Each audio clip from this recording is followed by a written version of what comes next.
Hi everyone, Mike here. In this video I'm going to show you how to get started with an ESP8266. If you're interested in writing some software or getting into electronics for the first time, this could be the project for you. By the end we'll have a working clock that gets its time from the internet.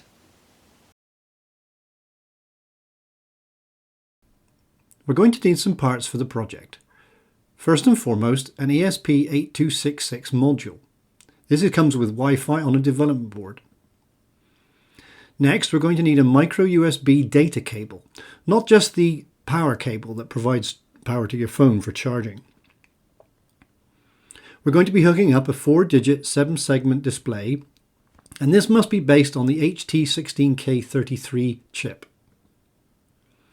We're going to plug it all into a Proto Board, and we need insulated wires to connect the components together. A micro USB phone charger is also handy if you want to use the unit standalone. As far as tools, we're obviously going to need a computer to compile and load the software. You're going to need a soldering iron to assemble your ESP8266 and display with the connectors that come with them so that we can plug them into the Proto Board. Wire strippers and cutters are handy as well, as are small pliers. Finally, we're going to need some software. Primarily, we're going to use the Arduino IDE, which stands for Integrated Development Environment. We'll cover this more later. We're going to need an additional board library to support the ESP8266 device. We're going to need software libraries for the display and the network connection to get the time.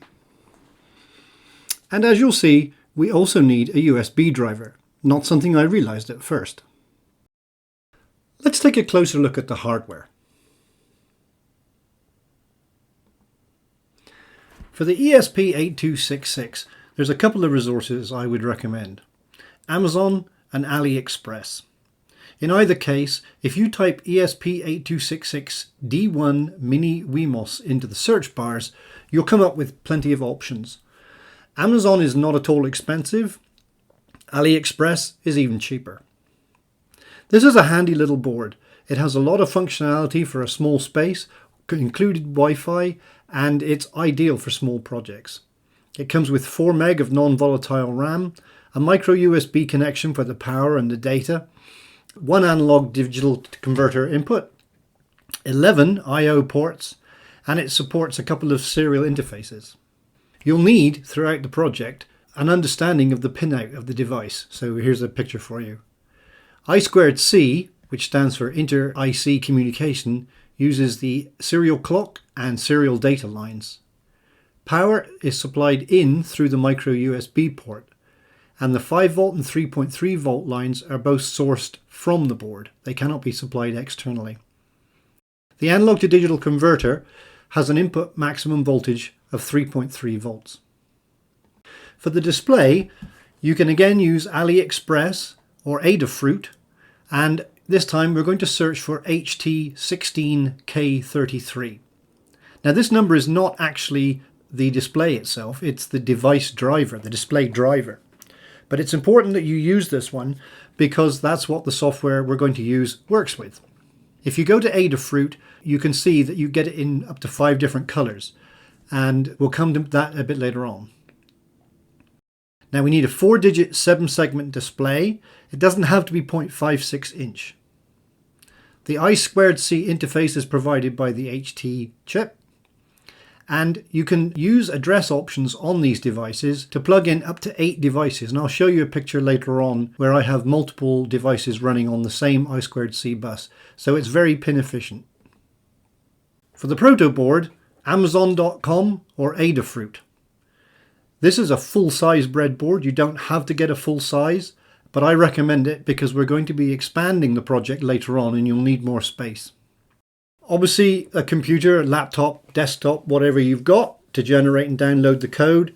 As I mentioned before, a micro USB data cable, not just a power cord, some insulating wire, and a micro USB phone charger. Now we're going to see how to connect the parts. The schematic is very simple. We basically only have two parts on the board, the WeMOS D1 Mini and the assembled 4-digit display. On the board, it's going to look very similar to this. 5 volt goes to one side of the power strip, 3.3 volt goes to the other side, although that's not necessary because we're not using it in this project. The negative connects to ground, and the D1, which is serial clock, connects to C of the display, with D2, serial data, connecting to D of the display. Here's what my board looked like after I'd put it together, very similar to the diagram as you see, except in this case I didn't bother with the white wire because we don't use it, and I didn't have blue, so I ended up using orange. Now we need some software. Okay, so we're going to need to load some software for the programming of the ESP8266, and we're going to use the Arduino IDE. So open a browser, and in the URL type in arduino.cc. That should bring you to their homepage. There's actually a lot of information here. If you're interested, you can go in and see the documentation, a little bit about the community. There's a lot of good stuff, but it's very Arduino focused. We're going to go to software, and on the downloads, you'll see, at least today, that there's a current version, and then there's a new experimental version. I'm going to go with the more legacy code because I'm familiar with it, and I have tried the new one, but it's got some disadvantages that I'll get to a little bit later. I have Windows 10, so I'm going to go with Windows 7 and newer and click on that. I'm just going to download it, and I'll come back in just a moment when it's finished. Once the file has downloaded, open a file manager and go to the download section. Here you'll find the zip file. Double click on it, click yes to allow the device to install, and then follow the defaults to install the software. This will take a moment, we'll come back in a while.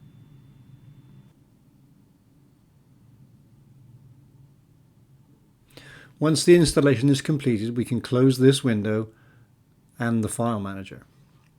We should have an icon on the screen. Double click this to open the IDE. You're presented with a blank sketch. Let's have a quick look at what's available. Under File, you'll see Examples, and it comes with a lot of built-in examples and some additional things. We're going to need to expand the capabilities of the Arduino IDE. So first thing we need to do is to add an ESP8266 board manager. Come down to Preferences and type in the following line. Click OK. Then go to Tools, Boards Manager, and type in ESP8266.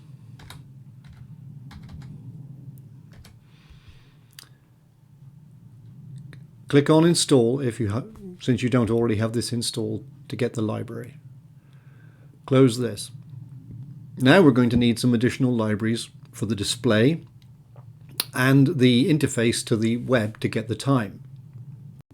Go to Tools, Manage Libraries, and type in ntpClient.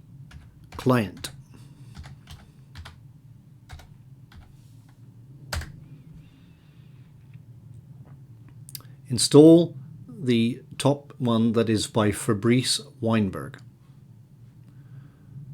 Then type in HT16K33.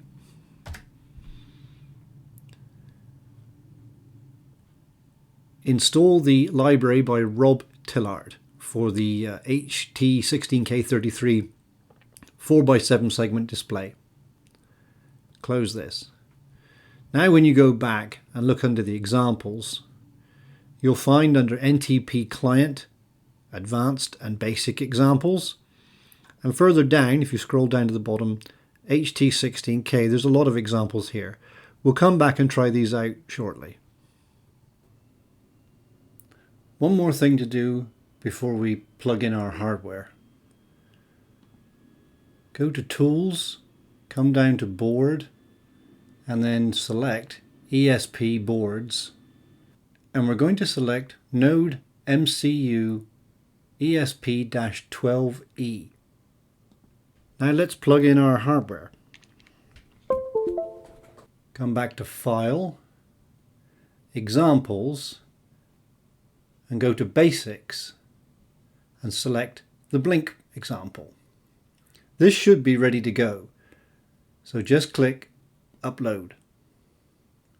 The code will compile quickly and then be uploaded to your board.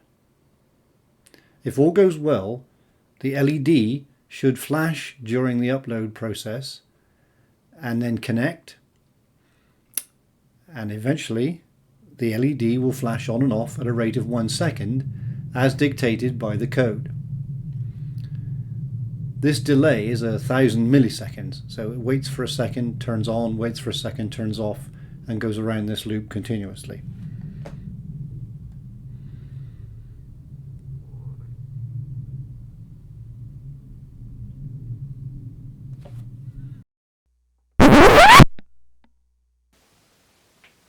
As I'm sure you've realised by now, that wasn't supposed to happen. Let me give you a little bit of background. I've been using Arduino for many years without any issues, and I've also been using the ESP8266 modules, also on a different laptop with no issues. So what went wrong? I decided that I was going to upgrade and get into making videos. I needed a better computer. My intention was to make this video and have a very clean installation from scratch. I was going to demonstrate how everything was going to go smoothly and how easy it was. And then this happened. After a Google search, I remembered that I'd found this problem before. There's another interface on these older devices, a serial interface called a UART, Universal Asynchronous Receiver Transmitter. That's what the TX and RX pins are for. Unfortunately, that's a very old interface. It used to be used for serial communications on those D-shell connectors, things to go like printers. These days, everyone uses USB, and to get from the UART to the USB, on the module is a bridge chip. That bridge chip requires a USB driver. Different manufacturers use different chips, so you may have to try different drivers. I'm going to provide the details of which driver I used. Yours may be different. This also explains why on some projects people use the RX and TX pins and then can no longer upload a fresh program to their device. Those pins have to be able to communicate with this USB bridge chip in order to talk to the computer. If you attach anything to those pins that stops the voltage levels talking to the chip correctly, then the communication will break down. Also, you may have noticed earlier, the reason I wanted to use the older IDE was because in my experience, when you first install it, it only has certain examples. Then as you add libraries, these bring in their own examples. I found on the new software, and to be fair, I didn't play with it very long, that this wasn't the case. You only saw the built-in examples. And since I wanted to demonstrate how these, because we need these examples, we've got to use these examples, that was an important factor. Anyway, another thing that alerted me earlier, but I glossed over, was that when you select the COM port, you should see that as you plug your device in, a new COM port becomes available. If you check back in the video, you'll see that COM1 was always there. But it was there before I plugged anything in. When I plugged in the device, I got the Windows noise that I expected, but the COM port didn't change. This should have been a red flag. When you've got the USB driver installed, you plug in your device and you will see a new COM port appear. That is the one you have to select. In fact, in my experience, if you plug in a different device, say you've got several of these ESP8266s for different projects, they will appear as different COM ports, and you have to make sure you switch between them, otherwise the software won't connect properly.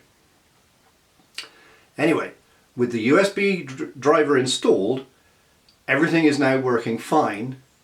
Let's get back to normal programming. Okay, now we've got that going, let's try again. Open up a sketch file and come across to take a look to start with at the serial ports. Now I don't have anything plugged in right now, so what you should find is I've got COM1. That's going to change when I plug the unit in. Now plug in your ESP8266. If we check the ports now, you'll see that we have a new port turned up, in this case COM5. So it's recognized the device. We should be good to go. File, Examples, Basics, Blink, Upload. You shouldn't need to modify the code in any way. It compiles the sketch quickly, and you can see this time it uploads in a rather different manner than it did the first time. During the activity of uploading, you should see a flashing LED, and once that upload is completed, you'll see a steady blinking light. This will prove that our USB connection to the board is working properly and that everything is good to go for further programs.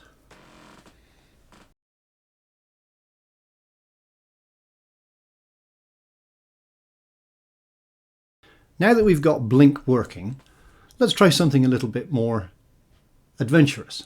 Let's move on to the ntpClient. File, Examples, ntpClient, Advanced. When this opens up, you will need to make some changes to the code. Specifically, you'll need to put in your network ID and your password. I'm going to put mine in here. Yours obviously will be different. And again, you should be good to upload. This time we're going to use the serial monitor to see what happens. I haven't changed any other variables, so the time for my location will not be accurate. But we're just trying to prove that the network connectivity is working fine and that we're able to see the ntpClient. Once the code is uploaded, make a note of the serial interface speed, 115.2K. So go up to here, Tools, Serial Monitor, and check that in this area you've got 115.2K baud. Now we can see that somewhere in the world this is the time. Okay, so we've got network connectivity. That takes care of part 2. Close this. For the final example, we're going to go to File, Examples, and then scroll down to find HT16K33.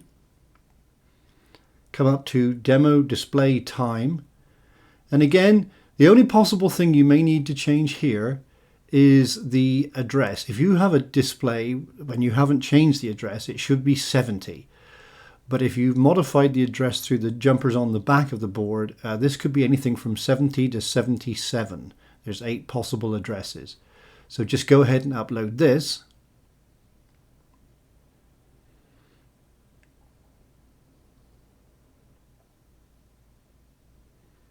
And you should be presented, as you can see, with a clock that's counting up.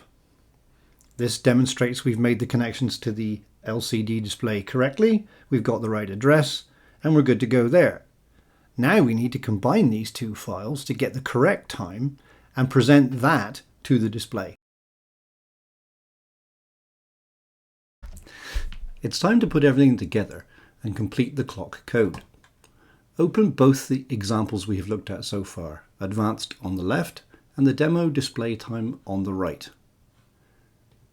We're going to save the advanced file as our own. Click File, Save As, and then give it a name. I'm going to call it Clock 1.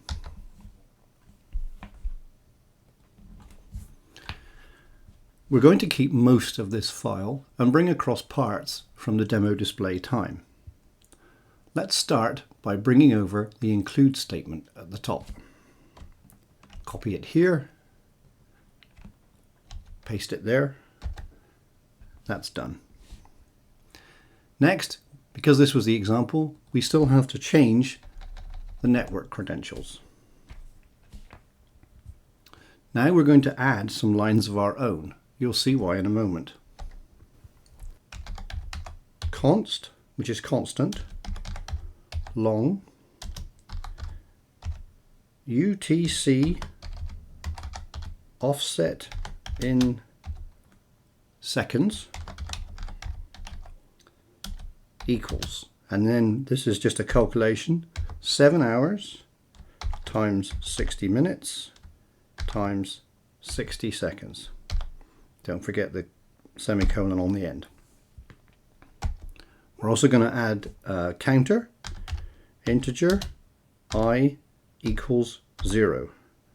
Make a note of the single equals sign here. Boolean colon equals true. A Boolean value is one that can only be true or false. Next, we have to pull across another line from the other code. And it is this one. Paste that in here.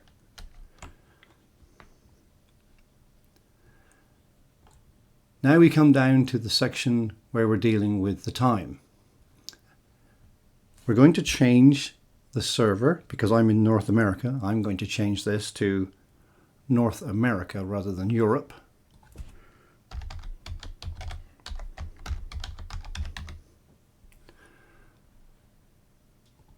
And then over here, we're going to switch out these and replace them with UTC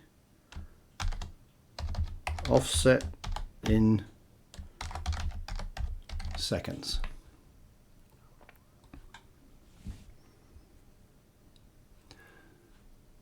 Inside the setup section, we're going to keep the serial baud rate at 115.2 kilobaud.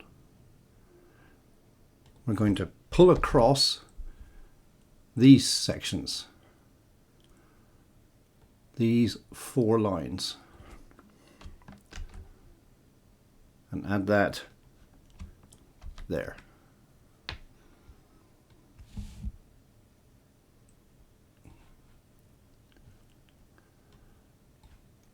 We still need the Wi-Fi begin statement and everything down to the loop. The loop is a little different. We're going to add some code at the beginning of the loop. I equals I plus 1 to start a counter. Then we're going to have a conditional statement. If I is set equal to 60, then we're going to do the following. Now I say it that way, if I is set equal, because in a conditional statement this needs 2 equals signs. If you only have the one, it's the same as up above where we were setting the value to be 60, whereas here we're trying to check whether it is 60. Time client update is still required. We're going to delete this line and we're going to replace it with seg time client get hours, time client get minutes, then I is equal to 0. Finish the if statement. Segment display, seg display, colon, open brackets, colon. Don't forget the semicolon on the end, don't wish to confuse you. And then colon is equal to not colon. And the only thing below that should be the delay. The formatting's a little off. Let's see if we can fix that. That should be it. So File, Save. Let's power up our machine and upload.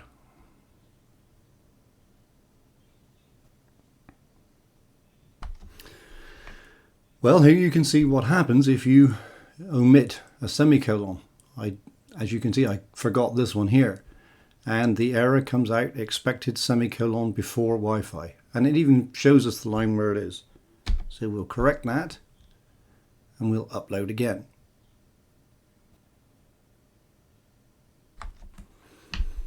For this error, it looks like I've got an extra bracket. Let's delete that. When you click on the bracket, it shows you which bracket it's paired with, and this is the one for the loop statement. So the extra one has thrown it off. One more time, upload. I actually need to revisit this one. What you saw a moment ago was me deleting this bracket here. But in fact, the one that's erroneous is this one that got added. If I take this one out, let me explain what's supposed to happen. I was initially set to 0 and is supposed to increment by 1 every time the code goes around this loop. Each time, not if it doesn't go into the if statement, there's a delay of 1 second, and the colon separator between the hours and minutes will change state, so the colon will flash on and off. Once a minute, where I equals 60, because this is happening every second, the code will come into this conditional statement, update the time, display the time, and then drop back out again, resetting the counter to 0 and restarting the count up to 60. That's what I should have shown the first time.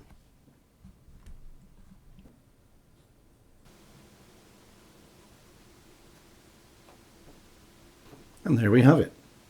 The accurate time is displaying on our LCD.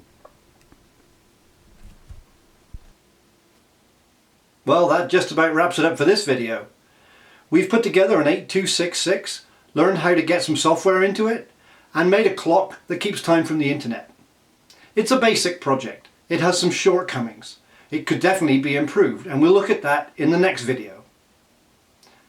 The project can also be expanded to add other things. We have a display. We can add a temperature sensor and make a thermometer. We'll be covering that in future videos. If you've enjoyed the video and would like to see more, please consider subscribing.